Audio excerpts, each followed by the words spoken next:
Pennsauken community. My name is Azori Enman, and we are here with Mr. Larry Litwin, a graduate of one of the first classes at Pennsauken High School in 1960, and Ralph Roster, a graduate from the class of 1970.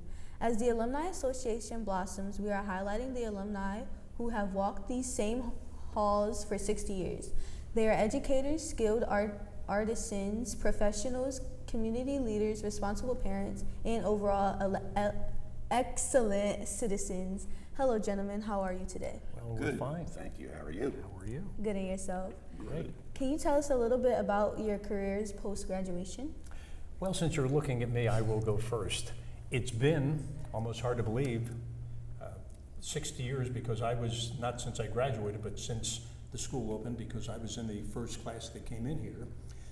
And since I went to pharmacy school for a couple of years, I'll try to condense this.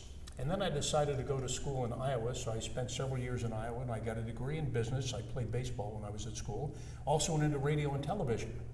So I was pretty fortunate. And when I came out of Parsons College in Fairfield, Iowa, I was fortunate enough to get a job in Iowa. Then I came to Philadelphia, and I worked at KYW News Radio in Philadelphia, and I did some weekend work at Channel 3. And from there, I went to ABC News in New York and worked in the newsroom there. It was fantastic. I went back to school and I got a master's degree in communication, went into public relations, did a little bit of retail, but the highlight of what I've done is from 1971 until the year 2013, so that's 42 years, I taught at Rowan University in Glassboro, which at one time was Glassboro State College. So lots of experience, but it all started right here at Pennsauken High School in 1959. And what about you? Well, upon my graduation in 1970, I was fortunate enough to have some options scholastically due to football and baseball, and I chose to go to Pfeiffer College in North Carolina to pursue my academics there as well as play baseball. Upon my graduation, I spent the next 27 years in insurance, both property and casualty, and in wealth management. Beyond that, at about the age of 42, I'd say, I was in a position where I could turn to my first love, which was athletics. I was blessed and fortunate enough to begin my coaching career at Shawnee High School for baseball, and after 8 years, I was even more fortunate. I was able to go to the University of Pennsylvania and coach both baseball as well as sprint football for the next 18 seasons. Upon my retirement a couple of years ago, I've been trying to stay active in things in the community. One of the things that I'm most proud of is that memorial that you see out front of the high school. I was a part of that group of people that put that together, and I think that that's been a wonderful thing and a great experience to work with both the administration and all of the alumni that contributed to that. And that for all the students, and I know that you're new here, every student should go out there and spend a few minutes in front of that Veterans Memorial, because it's not unique in that many other schools and municipalities have it, but it's unique in the way that it is designed. And it is, and I was not part of it. I made my contribution, but Ralph and others did the work. But just the setting is so ideal, as if the school was waiting for it to be built there. And proud to say, the name of that whole committee and how that started was the Pennsauken Alumni Veterans Committee. Yeah, yes. So I would say that that's one of the first and premier things that as we go on in this discussion and talk about an alumni association, I think that's one of the first things that as alums we can point to as something that we've accomplished. Can you tell us what the high school was like when you attended? Well, it was brand new, and I remember almost as if it were yesterday. I know that is hard to believe, but I was checking some dates not too long ago. The school opened in September. It was built and finished pretty much on time. And we had an open house here the day before, well, Labor Day was early in 1959. So we had an open house the following Sunday, and I can remember as if it were yesterday driving, and I didn't drive, but I came with my parents, And I had my car decorated in red and Columbia blue. Now, I don't have to tell you how difficult it was to get light blue ribbon, because no one, other than Columbia University, no one had light blue. So I had, my car was a Dodge Lancer. Ralph will remember that. It was a small car. And we came and we had the open house on that Sunday. And as I said, I believe it was September the 8th. And then the next day, the Monday, after we had the tour the day before and the orientation, and the parents had the orientation, we came into this school, and it was just the end all to be all. We were just so thrilled.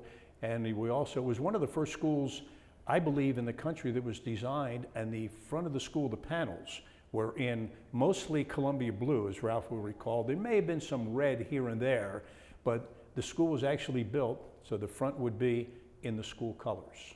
And even Camden High School, which they're going to get a new Camden High School, which was back then called the Purple Avalanche. When you walked in the school, it was purple and gold. But it was built so many years ago. This school was the first that, in anyone's recollection, was actually built with the school colors. And you? Well, I came out of the Collins Track District, which is no longer even functioning. That school is now, I believe, a retirement home for older folks, which I would qualify for. So, in fact, I could go Maybe back, you, but not I could go back to my elementary school.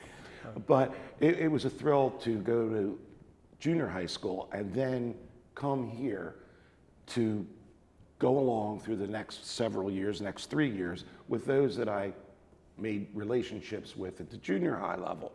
We've stayed together. We've had reunions every 10 years. We're a very cohesive class. I enjoy my relationships with those classes both right in front of me and just following me.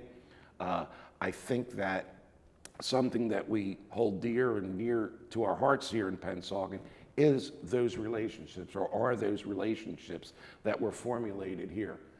They still last to this day, and my best friends are still the same friends that I made here. What is your fondest memory? Good question. There are many memories, but the fondest memory would be all-encompassing. And I know this may sound trite, but it was the teachers, because Ralph mentioned the junior high school. Pennsauken was growing at that time pretty rapidly, so I went to Roosevelt School for elementary school. And when we got to 7th grade, there was no room in the junior high school for us. So I took 7th grade in Roosevelt School, and then we went over to the old junior high school. It was old then, and it's no longer, became Central Elementary School, I believe. So we went there and had some excellent teachers who prepared us to come over here, and a number of the junior high school teachers came over here. And I could go through a couple of names because they helped prepare us for the future. I'll never forget, I had Mr. Fichter for homeroom, and he taught history, and Mrs. Natalie taught math, algebra, and geometry, and there were some others. But the one that sticks with me the most was a history teacher who was also the baseball coach. Bob Minnick, Mr. Minnick. I still call him Mr. Minnick, and when I say I still call him Mr. Minnick, it's because I see him and we go out to lunch, he and his wife Norma. I can call her Norma, but I still call him Mr. Minnick. He's in his 90s. Eventually there was a football coach who came here by the name of John Harbison, and Mr. Harbison will often join us. So my fondest memory is the teachers, but there were a few that helped change our lives. And Ralph mentioned being a coach. Mr. Minnick took students, not just the boys who played baseball and eventually basketball, but he made men and women out of the young boys and girls, because he and his colleagues here teaching, not all of them, but I would say many, if not most, prepared us for whatever it was we were going to do after high school, whether it was to go into the workforce or go to college. And he also, in particular, he would say, you have to fail to succeed. And it's something, even today, we still talk about those days. As I say, he's in his 90s. And if it weren't for teachers like him, I would not have been, I'd like to think I've been successful. I would not have been the success that I am. I would almost have to echo what Larry said. John Harbison had a great impact on me. I became a history major because of his teaching, and he was my history teacher. He instilled a love of history in me just because of the way he approached the classroom. He made it fun, he made it interesting. He challenged us to learn. I was greatly challenged. I took up that challenge, and when I went to college, I was so well prepared in that discipline that I felt most comfortable in that history class. I felt like I was way ahead of the game because of John Harbison. Also, coaches meant a lot to me. Joe Corby was my defensive football coach and my head baseball coach, and probably more than anyone influenced me as far as my coaching career went and how to handle young men and how to develop young men. That was a legacy that was passed on to me from these men that I tried to take with me and utilize as my standard in coaching young athletes. Ralph mentioned Joe Corby, and you asked about fondest memories. I can remember to this moment what Mr. Corby wrote in my yearbook. And he wrote to an athlete, scholar, and a gentleman, signed Joe Corby. And it's something, may he rest in peace, he passed away prematurely some years ago.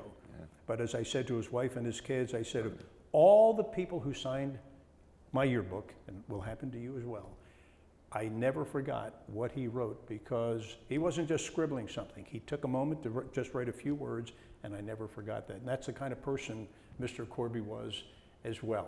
Yeah, those are men that impacted our lives and developed our character. And exactly. It was the same character that I tried to instill in the young men that I and help coached. make you the coach that you were, because Ralph has had a great reputation as a coach. Do you still have that yearbook? I do have that yearbook, and I have the one from the year before, 1962, and almost coincidentally, you should ask that question. We had a flood in my house, so about 20 years ago, and I had the books in the basement, and all the books were destroyed, except my 2 high school yearbooks, and I lost one of my college yearbooks, but not the year I graduated. So the only surviving books were 3 yearbooks. Go figure. So somebody up there protected those books. The big Indian. Yeah, the big Indian. As an alum, how do you feel about the changes Pennsauken is experiencing now? Well, I'm not as familiar with all the changes as is Ralph, but the one thing I had mentioned to a couple of the teachers today when we came to do this is that I visited the school, I'm going to say maybe half a dozen or 10 times, because I visited the school regularly some years ago because I would announce the football games on a local radio station, WCAM in Camden. And also I umpire high school baseball and softball. So when I would come here, sometimes the superintendent or principal would invite me into the school. So I watched the school evolve over the years. And I know the programs have changed, and I'm impressed certainly with this studio, and we walked in today and I said, well, this used to be the business wing. And that's how we remember it, because we were here when it all started. And we've seen the changes, but even more so than the physical changes is the way that the school administration, and I know for a student, sometimes it's so far away, we didn't think about the administration very much either, but you think about the teachers and the administration, how this district, like others, but has worked hard to stay with the changes and engage students. For example, you're here for a summer enrichment program. Do you know, back when we were in school, if you went to summer school, do you know why you were in summer school? Because you didn't pass. Because you didn't pass a course. And I can remember, I loved school, I too much so. But I wanted to take some courses in the summer, and they didn't know how to handle it, because they said, oh, if you take summer school, you have to pay for it. But we don't know how you would have to pay for it. I said, no, I'm just going to come, what we would call it today is auditing the class, sit in. Well, they didn't know how to do it. Now, there are courses like this. You haven't even started high school yet, right? No. You're somewhere between that and being a freshman. You're a senior, junior high school student, something like that.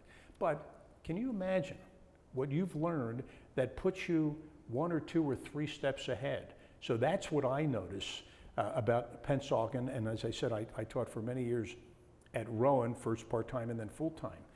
And when I would talk to students who were coming in, I would see just how committed they were. Would they go, if they had the opportunity, take courses in the summer? I'll just throw this in. Don't talk about my family very much, but our grandson is, let's see, what's he going into? 8th grade this year. And he spent a month away at a college. And because his school is preparing, Pennsauken is preparing you to take summer courses at a college. I know, because we had students from Pennsauken at Rowan before they started at Rowan University, so they would be 1 step ahead, or at least they thought they were 1 step ahead, and that's important because it's up here. So it builds the confidence, the character, and you learn a little more intellect and academics. And how about you? Well, I'm particularly proud of our current administration as well as the Board of Education. I had the opportunity, as I spoke earlier, to work with the Alumni Association on the memorial out front.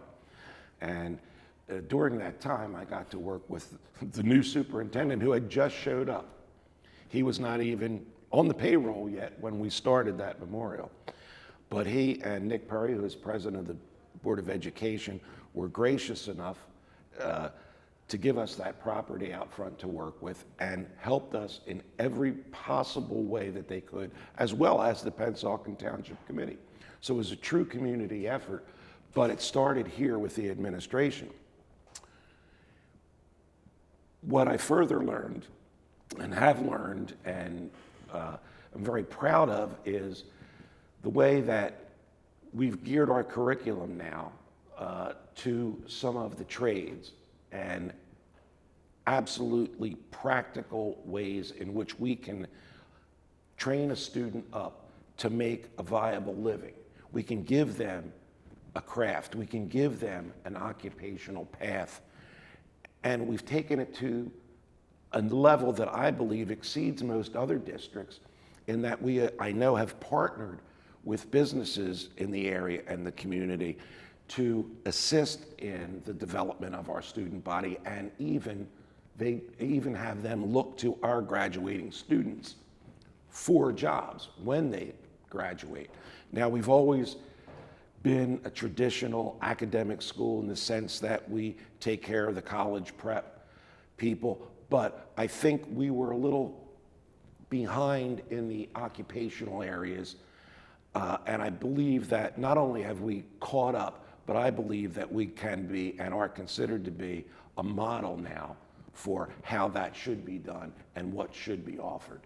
I want to piggyback on that because I've mentioned it to Ralph and some of the others, and I saw the transition over the years, again, teaching at the college level, and I was lucky enough because I started teaching there part-time when I had gone back to school to get a degree in communication. But I always tell my students, especially when a student would come in who was not what we call college prep. Back then it was college prep or business, and then there was general education. They were the 3. So the changes were made, but I would get students who would, I'd say, take a course part-time, it could be Rowan or Rutgers or any community college, and there's no question, I don't hesitate to say this, my best students were those who were not necessarily college prep students, because I know somebody will see it and say, what does he mean? Well, they have tunnel vision because you're working toward an academic goal. But when you get an opportunity to go out and do something else, a different profession, some of my best students went to vocational technical school and they thought they wanted to go to college, and then they would come to me, maybe go to the county college, where you can save a lot of money going to Camden County College over a 4-year school, then go to a 4-year school after that. But I found, as I look back, and I saw the transition changing maybe about 15 years ago, but again, my door was always open. If a parent or a teacher or a principal of a high school, and not just Pennsauken, but Pennsauken was very much involved, send a student down there.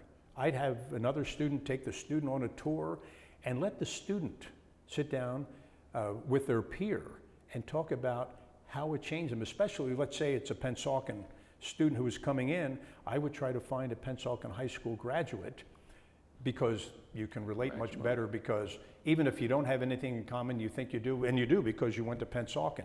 And then all of a sudden you talk about similar things, and then you're prepared to go out and you can make a choice. Do I want to go into a profession, maybe go into law, or do I want to become in fact, I had a gentleman say to me the other day, he's a friend of mine, he's a plumber. He said, a couple things. I wanted to be a firefighter my entire life, and the best firefighter I could be, and I also wanted to be a plumber. So he said, I consider myself, he's now retired as a firefighter, but I consider myself one of the best plumbers ever. So there you have it, right?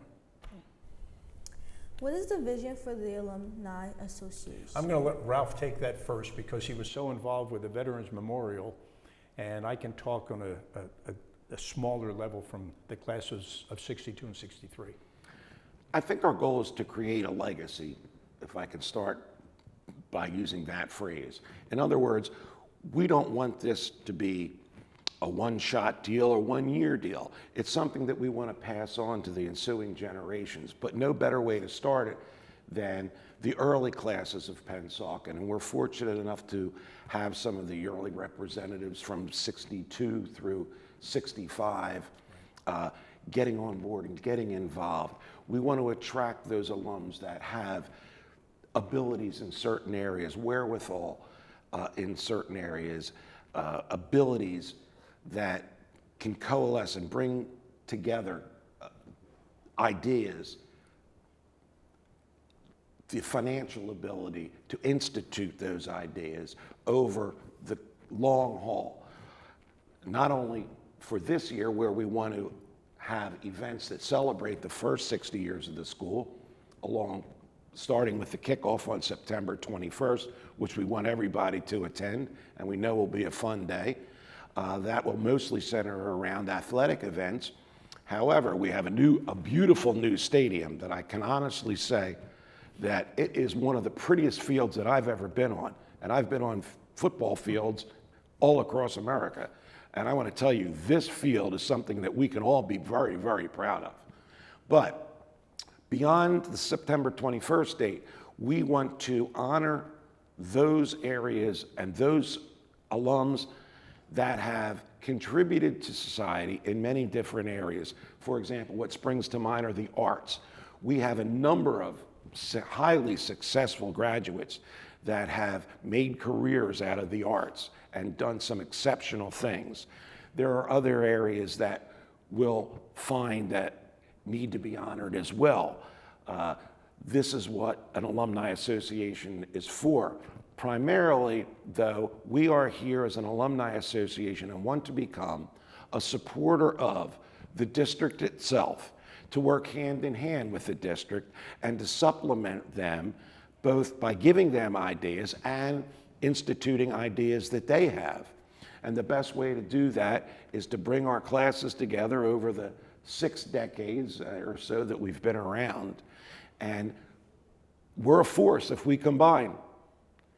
But we have to combine, and that's what we want everybody to do, is to come together and make this an ongoing legacy, as I used that word earlier, to continue to support and benefit the students of Pennsauken. That's our goal. We look at, and when Ralph and I, because I was active in the class of 63 reunion, we did it together with class of 62, and then we got together with Ralph's late brother, and something that Ralph got involved in. I've known Ralph for many, many years through sports and school and so forth. But we look at the University of Michigan. Now it's a university, and it has one of the biggest alumni associations, and Penn State is another. And I went to a small college, Parsons College in Iowa, and I go back almost every year, the first week in October, and we have several hundred, sometimes 1,000 people come back. And it's not just from the money standpoint, we talk about resources. But I look back, I've even said to Ralph, oh, I didn't know this person graduated from Pennsauken. I taught with someone at Rowan, Dennis, and he has the jazz group, and I said, and all the times I talked to him, had no idea that he graduated from Pennsauken. And there is, and not just that people are successful, but the resources to come back, and some of them were so successful they could fly in from across the country. Or as we had from the reunion, we had a couple of people come in from Great Britain, and one person came from Japan. We had an exchange student. She came to ours. This is all paying her own way. And someone else came from, I believe, Israel. But again, the point I'm making is that the Alumni Association is an umbrella group, but there are so many resources that can come in and sit down with the students and talk about their profession, just like we're doing today. And it's all about networking, as you will find out, because you need someone to open a door for you. You have to do the rest on your own, but it's the alumni who will open those doors because they know, or we know, so many people. Because you're around a long time, you get to know. My son gets mad at me. He said, "Dad, you can't know everybody." Now he's getting older and everybody knows him and he knows everybody, if you know what I'm saying. You were smiling, so you know what I mean. Parents are never right. Can you tell us more about the Alumni Association kickoff event? Well, it's September 21st. It's a Saturday, and it's going to start early in the day because there's going to be soccer that day. Well, we know at night there's going to be a football game. And Ralph, I know there's soccer and what are some of the volleyball, other? all the volleyball. fall sports. Yeah, all the fall sports. All the fall sports. And we're going to be both for boys and girls. Right, and it starts early in the day because I already warned my wife. It's an all-day event. I know we're going to have food trucks here until the concession stands open for football. Yeah, right. If I'm coming, there's going to be food. There's going to be food. So there's going to be enough for everybody, and it's open to the whole town. This is not just for alumni and Pennsauken graduates. We want to make it a family day here at Pennsauken High School on this wonderful campus, because again, back in the day, high schools didn't have campuses. Pennsauken, when they called this a campus, we said, we're not going to college. Campus is a college. And they built, and I mean, well, let me go back a little bit. I know we're talking about the day. We built the football field the first year. We built the baseball field. The students did, because the township they didn't have the money. Pennsauken always had low taxes, maybe the lowest in the region. But we as students, when we played football, Ralph may not remember this, we played across the street.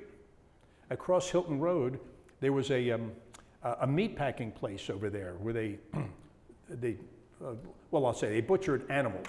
They were kind enough to give us the area away from the parking lot so that we could practice football, because we didn't have a field yet. And the field was a natural because it was a bowl, and somebody in his vision said, hey, that looks like that should be a football field. So when we come back and we look, we want the community to see how far Pennsauken High School has come. Again, not just physically, but we're going to have lots of students out there helping and taking people on tours, because let me tell you, you walk into this school, it looks almost as good, if not better, than it did on that first day back in September of 1959. Truly does. Yeah. May I just expand on something that you said, to borrow your phrase, which I think is most accurate about September 21st, pardon me, about September 21st, is that it's a family day. I think that was a key phrase that you used. We're going to have all kinds of activities, certainly the ones that you pointed out, but there's going to be special recognition for the various classes that come.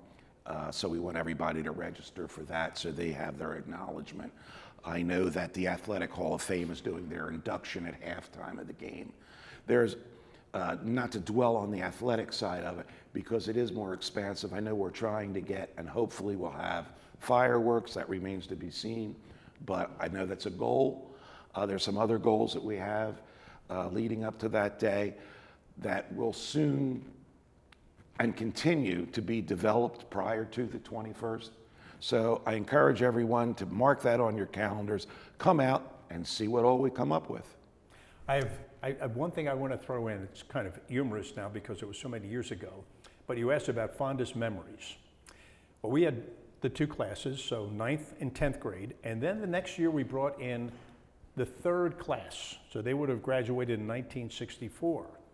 And it's something I will never forget because we really took pride in this brand new school. I mean, if we dropped a piece of paper, we would pick it up. So about 2 or 3 weeks into school, and Ralph probably never heard this story, but the principal was Mr. Partridge. And he calls a number of the members of the baseball team into his office. And I knew nothing about it, but I was called in, and he said, I want somebody to tell me the truth. A couple of students had been, shall we say, I'll say beaten up. Why were they beaten up? Because, see, I knew you didn't know this story. Yeah. It was the first time we had anything in the way of vandalism in the school. These 2 students came in and they decided to break a pencil. We had pencil sharpeners in every classroom in those days, which was also different for us. One of them took the pencil sharpener off and put it in a toilet in the men's room. 2 of the other students, who happened to be baseball players, found out they didn't really they roughed them up, let's put it that way. And They just bunted him. They just bunted him. They Okay, just bunted, just yes. wanted to qualify. So Mr. Partridge, the principal, called us in, and again, there's no record of this, but he wanted to know who roughed them up, and then I remember the 2 people, I could name them for you. At any rate, I won't. And he said, well, he said, in that case, you won't be suspended. And the 2 young gentlemen who came over from the junior high school, they also were not suspended, but they had detention in those days. I don't know if you still have detention. At any rate, that's one of the stories that I've never forgotten. And when I was with Mr. Minnick not too long ago, we laughed, and his wife remembered the story better than he did. So that's one of those memories, and what it showed was the pride